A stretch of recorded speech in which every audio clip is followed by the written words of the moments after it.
So don't get me wrong, like, because I don't want to keep the status quo, like you brought up. What is coming next for us? Like, what are we building? We need time to do that. We need time to do it. I need time to do it. You do too. Yeah. Welcome back to In Residence. I'm Keith. And I'm Laura. Hey, Laura. Hi, Keith. How are you? I'm doing well. How are you? Doing swell. Do you want to introduce what we want to talk about today? Well, I kind of want you to, because I want you to bring me up to speed a little bit. Because child one got his license, but I wasn't able to be there. So you got to experience it. So I'm hoping maybe you can share. Oh, yeah.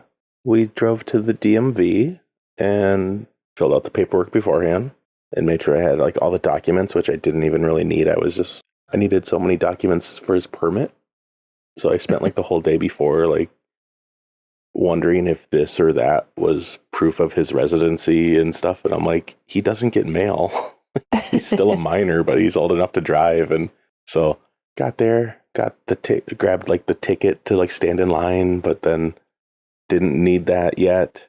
And luckily I grabbed it though, because it was going so slow that by the time he was done with his road test and he passed, they said, go grab a ticket. And it was like 15 numbers further than the one I had in my hand. And they weren't even to that yet. So I was like, sweet. I'm like, I planned that very well on accident. I thought I was going to get like reprimanded by the one person that was working there. Oh, you don't want to annoy the DMV person. I know, right?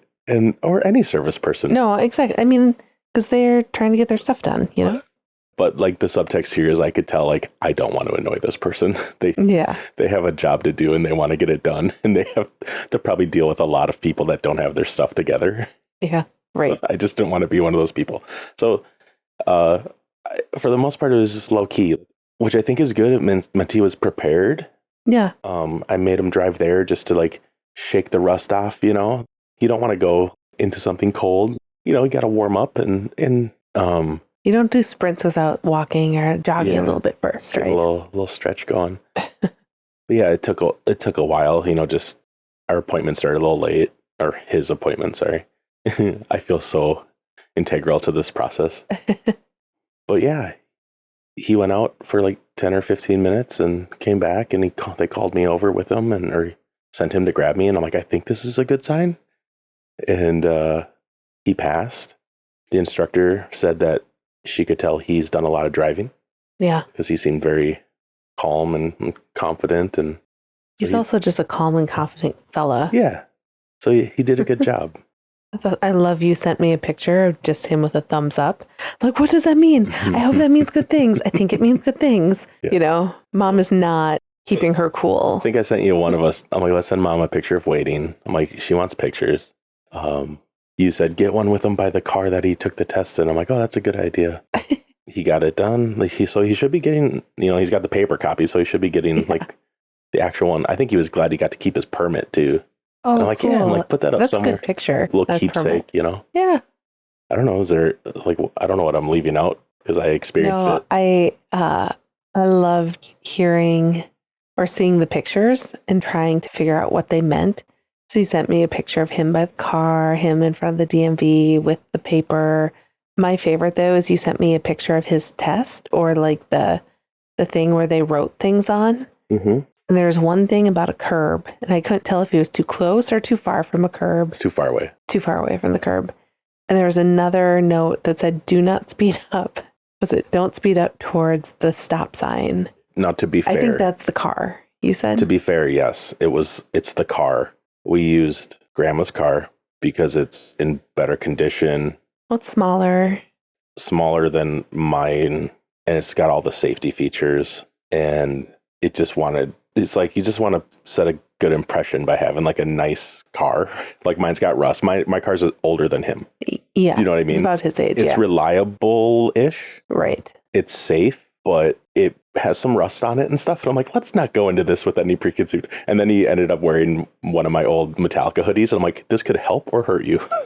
Depends, right? I think it helped, to be fair. Do you think it helped? They're probably like, oh, this kid's cool.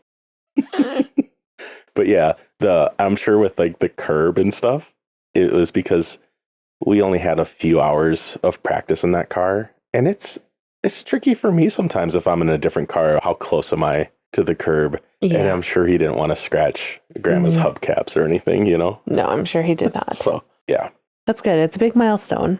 Yeah. As a 16-year-old to get your license. Okay, so there's a good segue. So what it makes me think of is that it's another transition. It's another shift.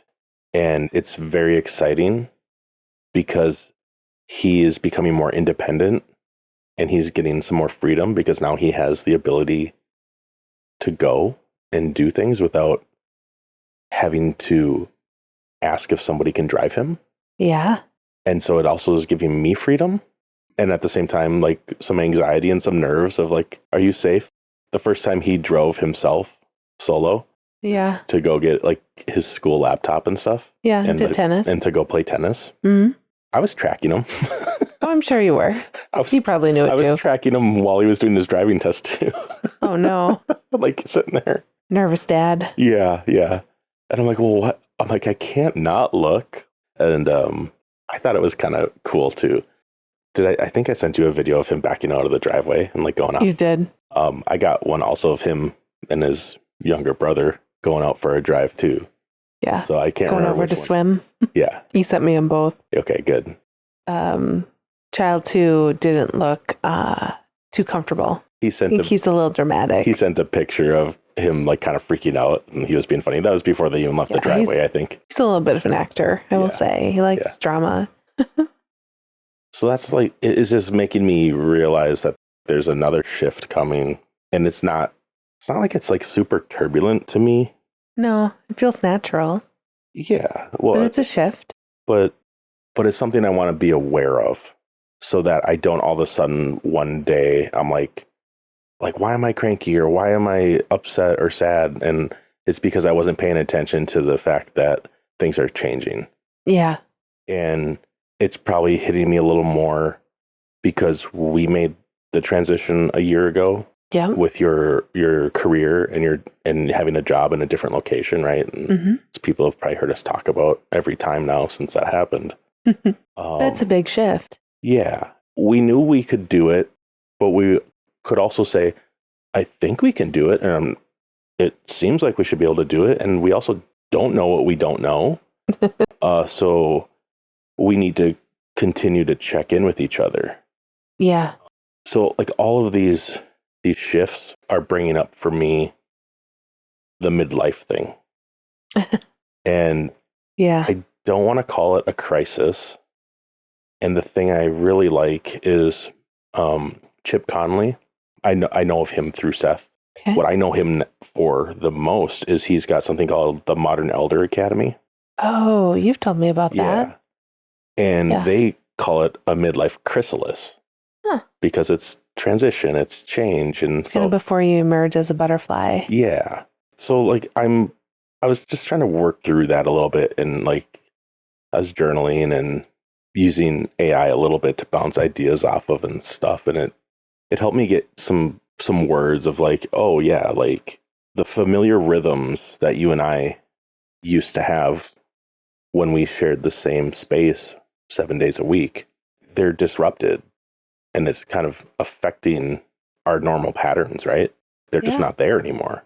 Yeah. And so the biggest thing that came up for me was it last weekend or the one before where I was in Green Bay. Yep. And that like reconnection went really, really well. Yeah. And this weekend, it wasn't as smooth. It was not. Yeah. And so I figured out where I need to put my focus and emphasis to make it. So when I went to Green Bay with the kids, we showed up and you had food ready. Yep. So you're taking care of us. Yeah. I like taking care of you. Yeah. So that felt good. But beyond that, I didn't have to make any more decisions. Where are we going to go? What do I want to eat? It's like you already asked hours before I even started driving, do you want me to make pizza or get pizza? And I'm like, yep. Like, I'm getting pizza. Yeah. Okay. Yeah, you might not even ask. You're like, is it okay if I get pizza? And I'm like, that's the perfect question for me because I'll just say yes. Yep. I know everybody likes it. I had the fridge stocked. Everything was clean. Good to go. Right? Yep. And so showed up and that was ready. The other thing is within the first 5 and 10 minutes, you and I hugged for like 30 seconds at a time. Mm-hmm. What's that called? That is it like the nervous system? Or like kind of helps regulate your nervous system, right? And like that's like one of my things too is like quality time and physical touch, like getting to be near you, right? And so that happened early on, like once I got like the bags in and stuff. So that's an important thing for me. And then the only reason I recognize this next one is because it happened this time when you came home, and it kind of set us up for it to not be as great. We didn't hug. Nope. And we started talking about daily, logical, practical things. Yeah. Logistics. Yeah. Bills, things like that. And when I came to Green Bay, we didn't. Yeah. We just went into like family mealtime. Yeah. And just conversation. So that was like a really big eye-opening thing for me. And I was like, okay, so I need to be intentional and have a conversation with you and say like, okay, this is going to set me up for success. How does that sound with you? Or is there something else? I mean, I don't know. What do you think of that? Being intentional about like when we're finding that time to reconnect, not diving right into like the daily grind stuff. Mm-hmm. Well, I think just in general, the daily grind stuff, because we don't see each other every single evening, there's not really a good time for us to do that. Even today, we were talking about orthodontia bills. Oh, right. Right? And who's going to call them and get the bill so we can submit it to the HSA so we can get the money and then pay cash so we get the 2% discount or whatever it is. Yeah. Well, in past times, we could have like 3 days in a row where we see each other after work and forget to talk about that stuff. And then on the fourth day, it's like, oh, and by the way, after like we've had dinner and hung out, by the way, this and this. I'm like, oh, yeah. Okay, I'll write that down. That reconnection time or whatever, or just quality time, it's been diminished. Yeah, or even the quality time is a little different because I think both of us want the quality time, but we just kind of sit in the same space sometimes. We need quality time right now. Do you know what I mean? Maybe. But I know what you're saying, that it's a little diminished because we don't have as much of it. So for me, sitting in the same space as you can be quality time, even if we're not doing anything. I'm smiling. Is that what you mean? Or what were you saying? I'm saying that sometimes we sit in the same space and aren't necessarily interacting. And my brain, maybe it's more the pressure in my brain because of our current living situation, where I'm like, we should be talking, we should be doing something together, we should go on a walk, we should, my brain is like, do more. But maybe you're right that simply being is something that's really important for us to do. So it doesn't feel like when people come to visit for a weekend and you feel everything because you only have 3 days to do it. I don't want it to feel like it's such high stakes. Yeah. And so I know how you operate and you work and you are kind of go.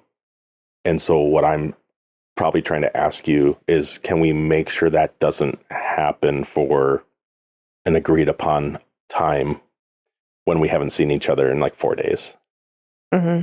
Right. And can you slow down so that I can acclimate to the transition of reconnecting? And then also the high stakes, I think, comes from, since there is that distance, that we sometimes don't make it a priority to check in. We'll go like 2 days and then we'll have a video call. Yep. And I think the video calls are really important. Me too. And we maybe need to overdo it with them for a while. I have an idea. Yeah. I like to try Marco Polo with you.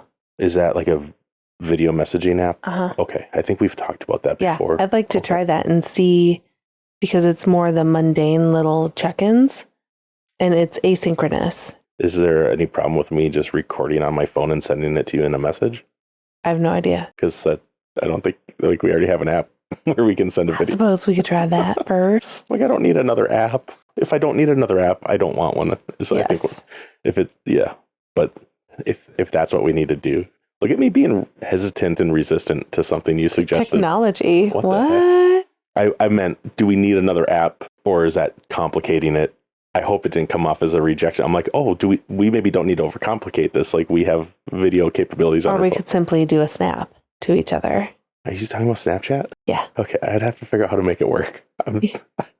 That app makes me feel very old. Yes. I don't will say quite understand agreed. it. But I'm going to figure it out. Okay. My point is, I want to be more intentional about connecting more often as if we were under the same roof, to make sure that that familiarity doesn't need so much time, Mm-hmm. or that reconnection doesn't feel such a high stakes, right? Yeah. That's all I think I'm trying to say. Yeah. There's a lot of things we could do. Do evenings feel like a good time still? For To like having, connect? like a video call? Yeah. Yeah.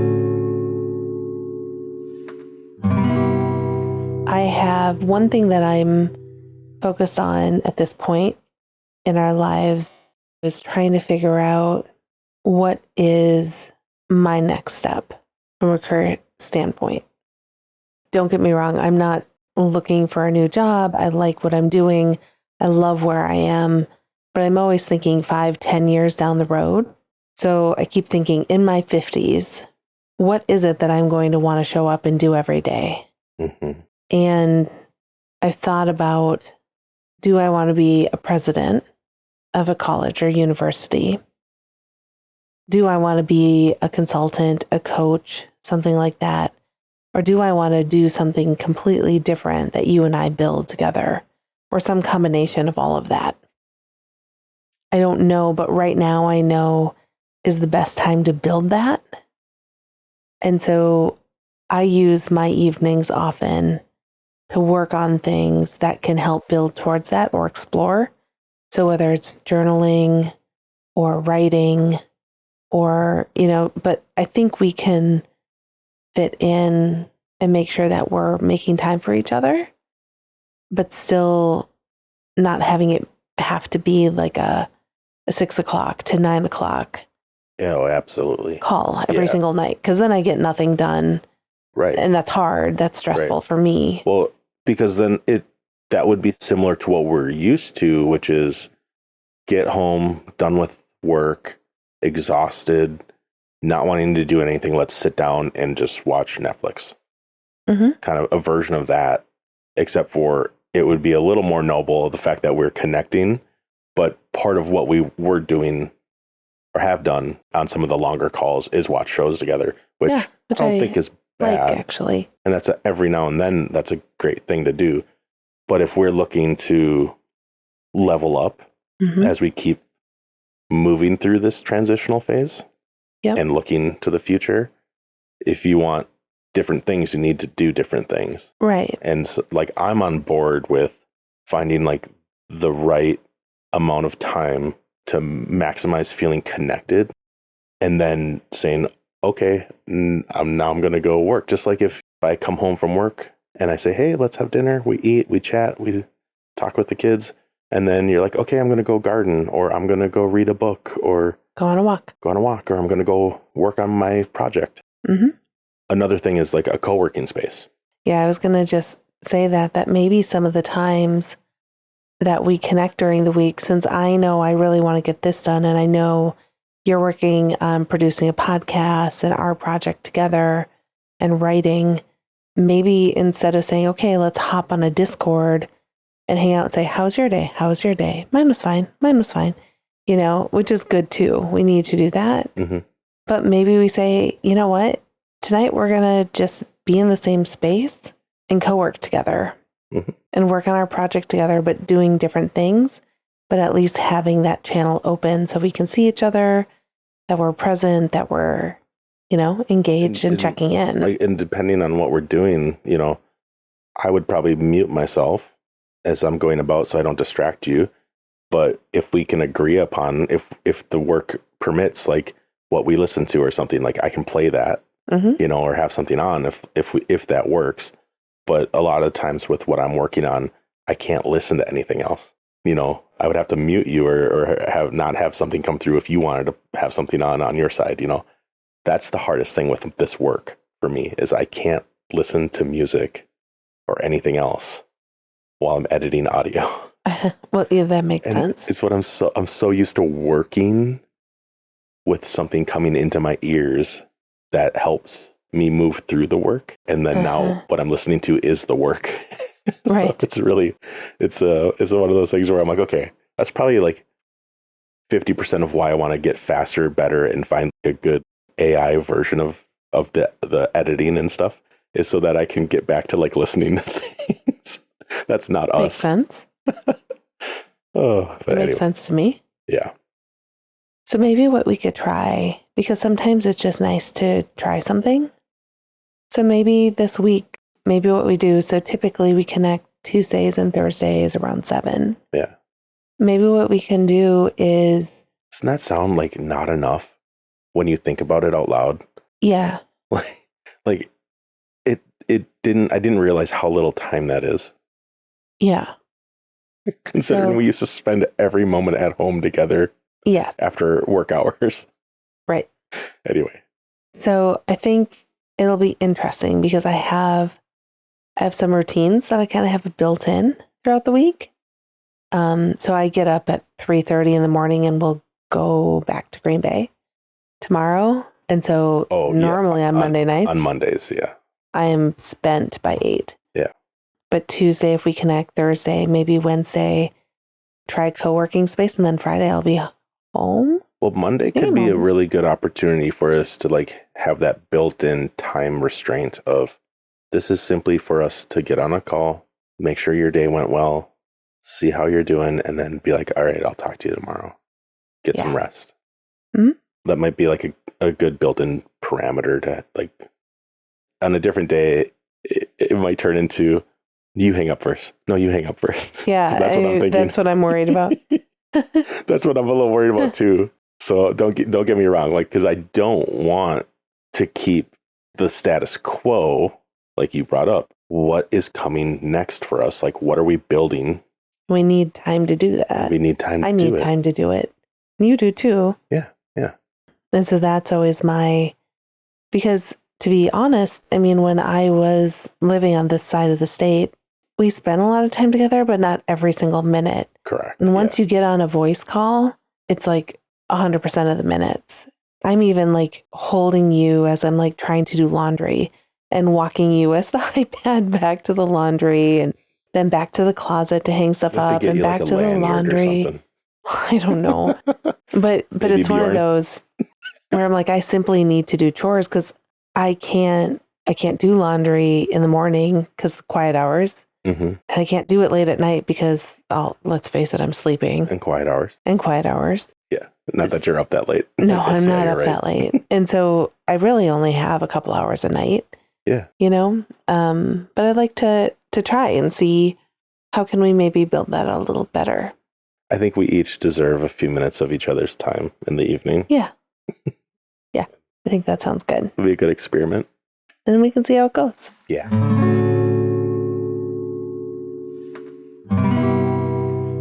So as I've gotten older and now in my 40s, I have found... Now? You're 4 years older than me. I know. Oh, sorry. So I'm staring down 50. Not quite. I'm getting there. You're on your way. On my way. But spending time in my 40s, I have found that how I want to spend my time has shifted. And I don't know if that's because who I see myself as or what I enjoy or what I feel like my purpose is has shifted. But I remember my 20s being very much, I kind of almost feel like I took them for granted a little bit, That's what you're supposed to do. Is it? Yes. Like, that's what youth is wasted on the young. Yeah. Because I took for granted my health, my energy. I don't know how I was able to do the things I did with the money I wasn't making, but less responsibilities actually probably was more of it. Yes. And then when I got to my 30s, I still felt young, but I felt so wise. I don't know why I felt so wise in my 30s, but I felt so wise. Yeah. But you and I, we experienced quite a few difficulties. Well, I don't know if difficulties, but tension during our 30s or my 30s and your, late 20s, 30s, being just exhausted, having kids, right? Okay. Yeah, like most parents. Yeah. Yeah, like most parents, but just remember being tired. And the housing market crashed right after we bought a new house. Mm-hmm. So that was stressful. There's a recession. I remember we made do and were creative in how we could keep moving forward in our 30s.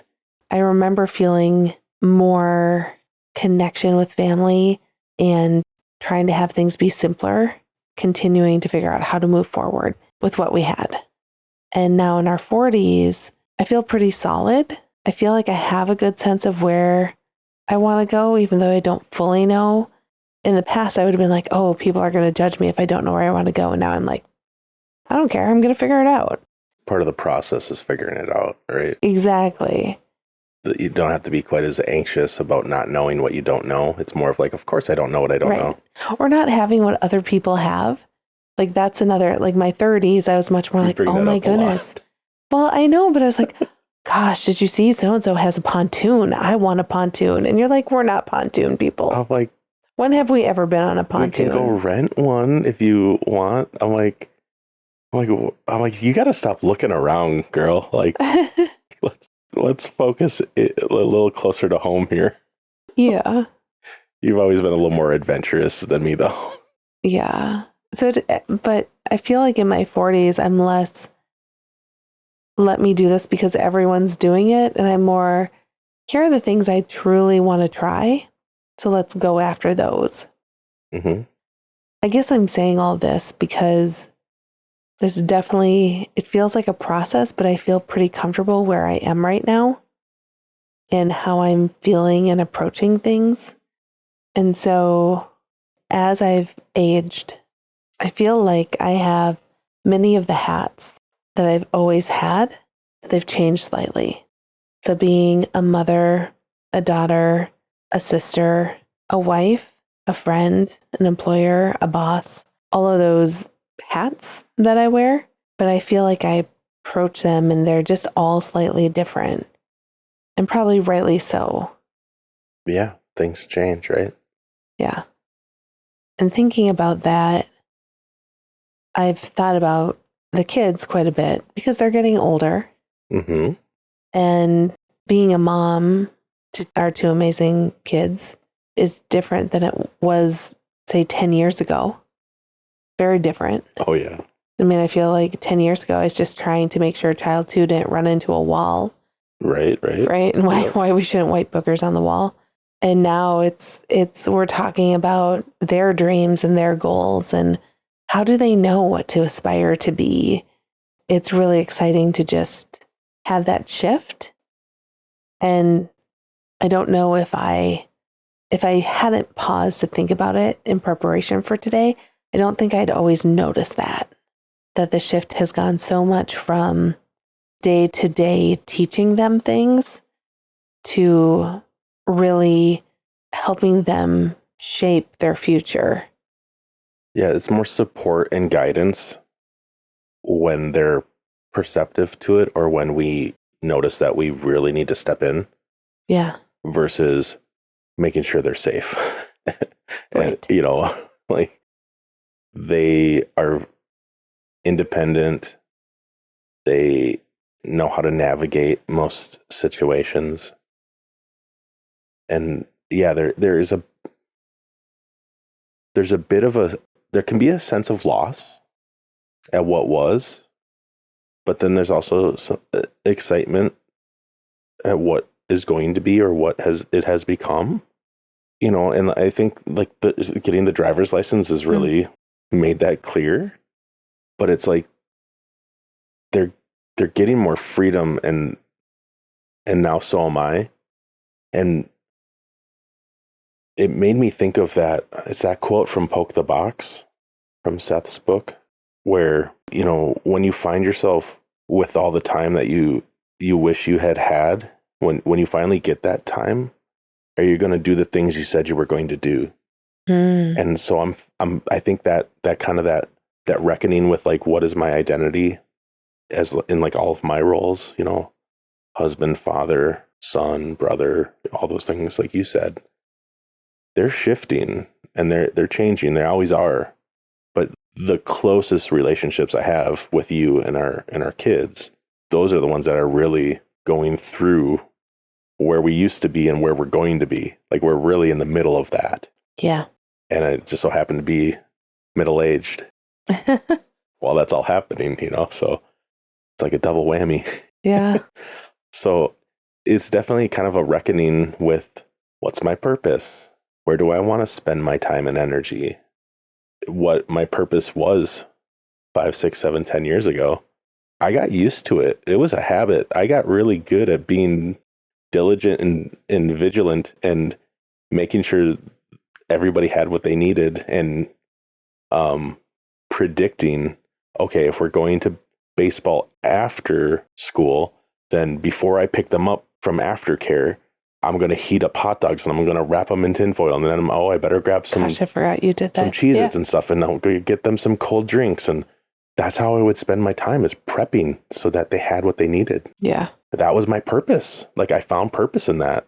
Yeah. Now, if I was still doing that for them, right, that would be detrimental to their growth and mine. Yeah. And, not that I'm trying to hang on to that, but it's like, but I also got to realize, like, oh yeah, where am I going to put all that energy? Like, they don't need all of that energy from me. They need, like what you did the other night, which is, here's $20 on your way home. Stop at Culver's and get yourself some ice cream. Like, go live a little. Like, get out of the house. I figured it out. I will say it's really funny when we were talking to Child 2. He's like, yeah, I sent Child 1 in, but he forgot to get the Twix. Yeah, added to my mixer. Yeah. It's like, you sent your brother in with, and you, he waited I'm like, in the okay. Not only is he driving you everywhere, I'm like, oh, boss move there, boss move. To be fair, Child 2 usually makes them dinner or meals. They complement each other pretty well, I think. So they definitely do. That's pretty funny. Yeah. So yeah, they went on their first. Child 1 went on his first solo drive. Mm-hmm. They went on their first ride together. It's kind of cool. Like, to me, it's more exciting than nerve-wracking. Mm-hmm. So yeah.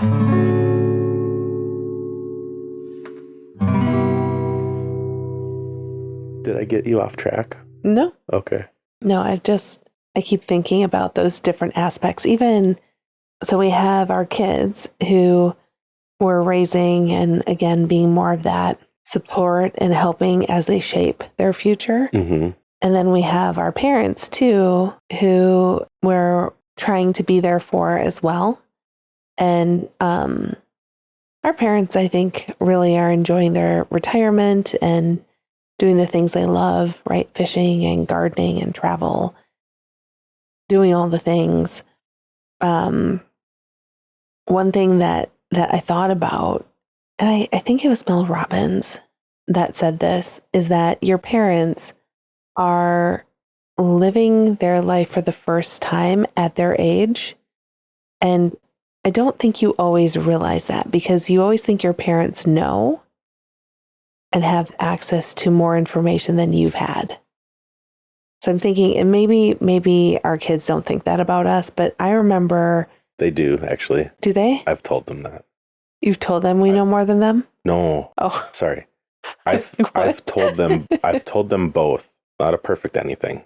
And so, whether I've had to apologize for overreacting or getting upset or something not even as big as that. Like, I've said to them, I'm like, I just want you to know, I've never been a father of somebody that was your age until just now. Like, this is my first time doing this, and just to be honest with them. And, and so I tell them, like, I'm doing my best. And, so like, if it was like an apology, I'd be like, I've never experienced this before. And that was maybe an overreaction, but hey, let's not do that again. Mm-hmm.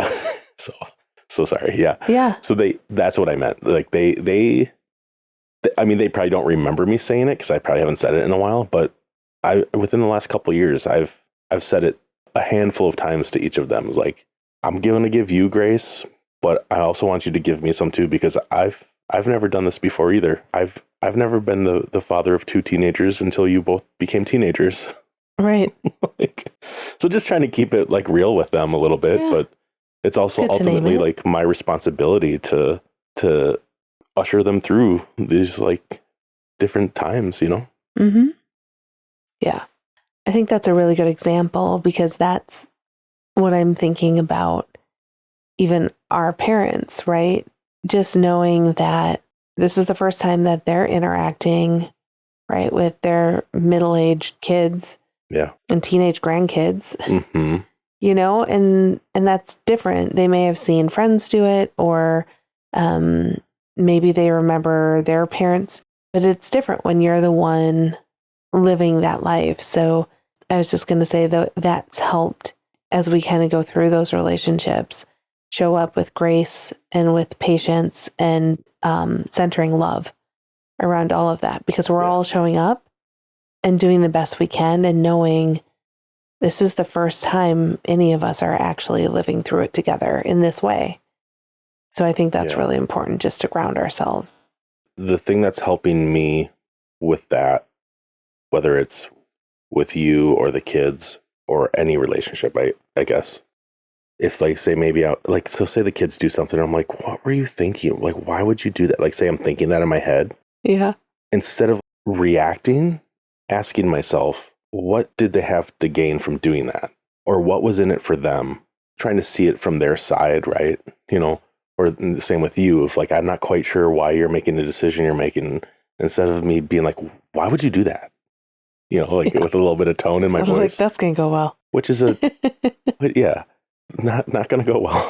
It's just having like that, giving yourself that space to think about it for a little extra time. It just gives grace to everybody, including yourself. It gives you time to respond instead of react. And sometimes I don't need to do either. I just need to relax. Mm-hmm. Like that came to me when I was journaling the other day. I was like, okay, did I react a bunch? You know, and that's not really what I like in my head. It's like, I don't want to react. I want to be able to respond. I want to be ready.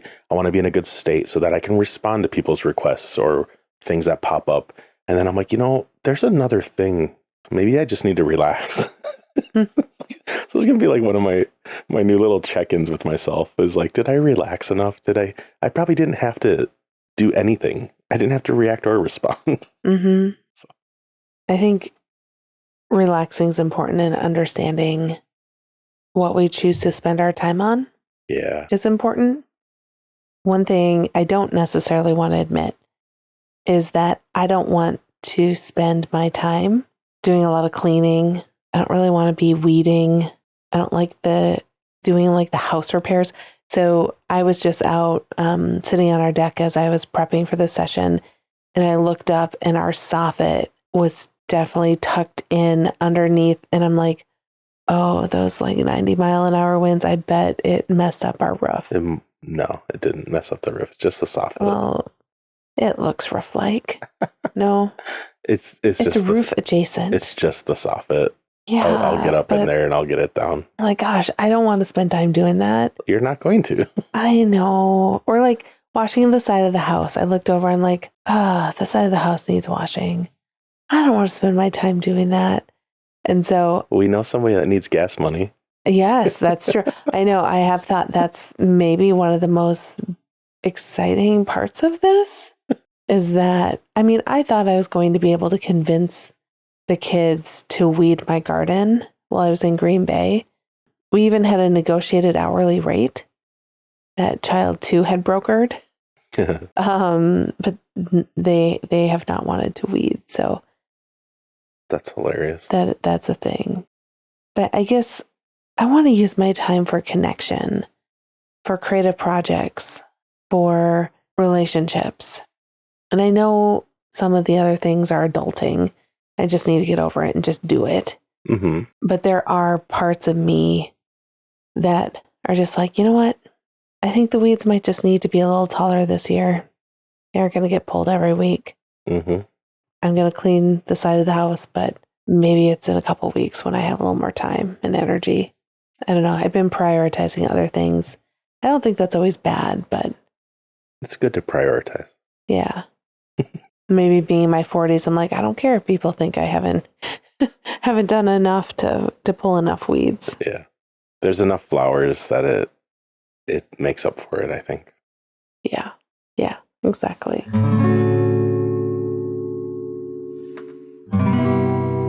So can I ask you one more thing? So it's connected, but it's a little more adjacent. We've talked a lot about relationships and purpose and kind of our identities. Can we talk about physical health Sure. in our 40s? Yeah. What's that? I can finally get up without being in pain for the last 2 months. Yeah. I know everyone told me, oh, just wait until your 40s. Yeah. Oh, just wait. And until about the last year, I was like, I don't know what they're talking about. I can still lift as whatever I want. I can pretty much decide I'm going to start a running program and just go for it. With a run walk, and I get up to my pacing the way I listen to my body. But this past year has been a thing.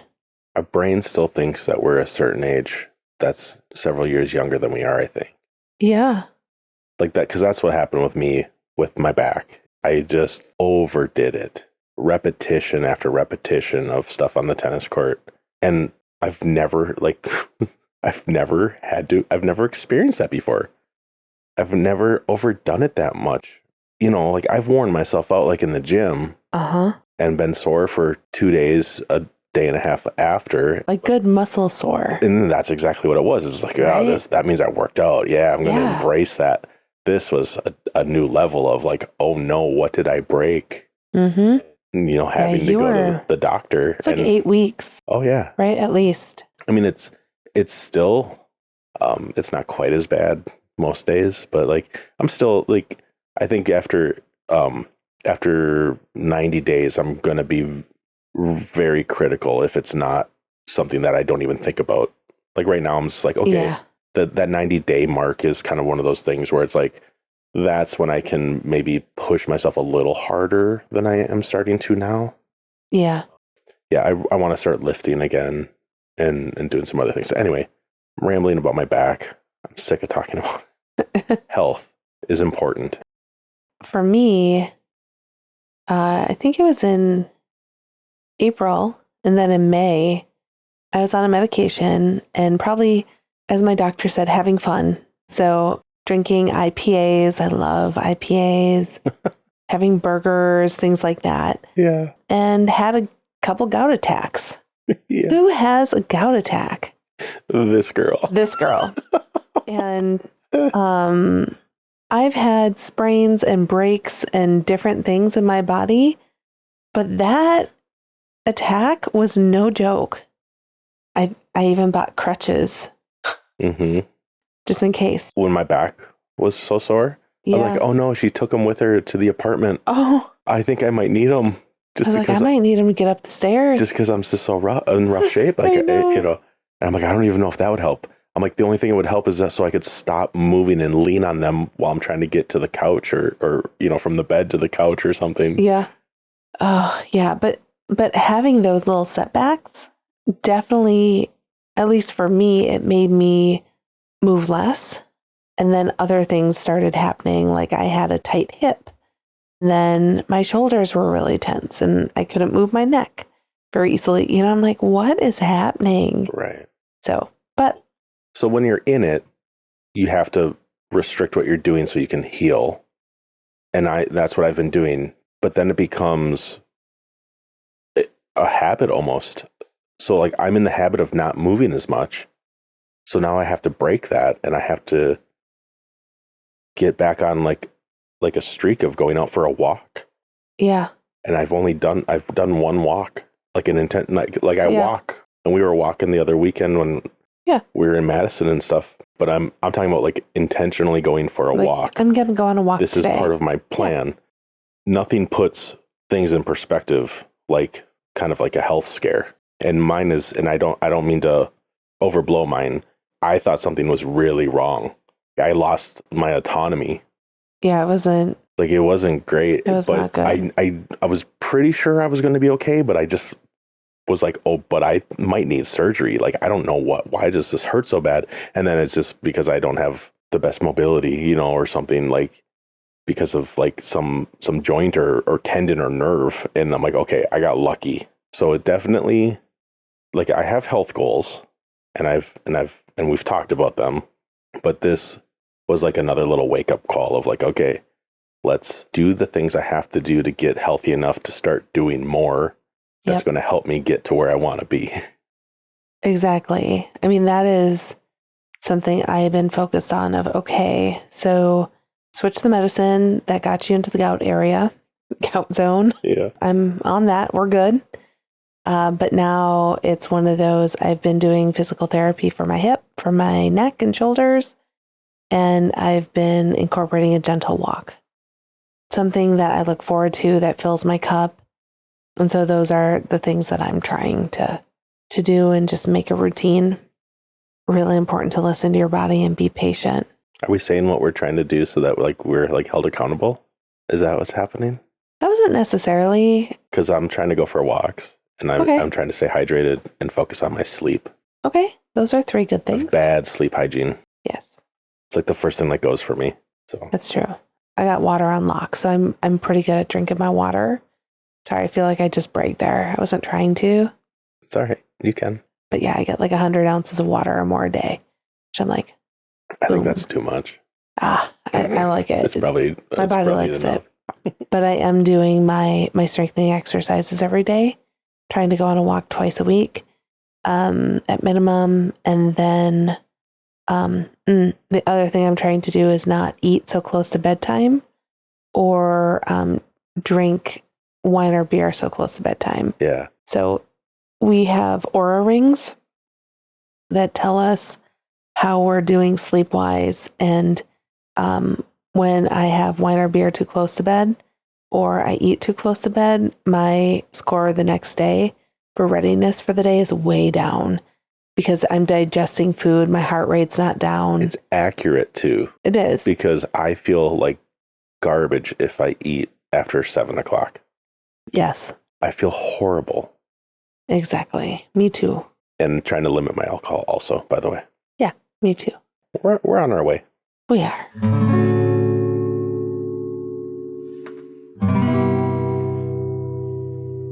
So as I'm thinking about us, as we've been talking today, like there's a couple themes that go throughout for me. One is as we're shifting in our midlife, we're committing to making time for each other in very intentional ways. I also heard us talking about how important for those that we have relationships with, whether it's our kids, our parents, our friends, but to really practice grace and patience and love because we're all showing up the best way we know how.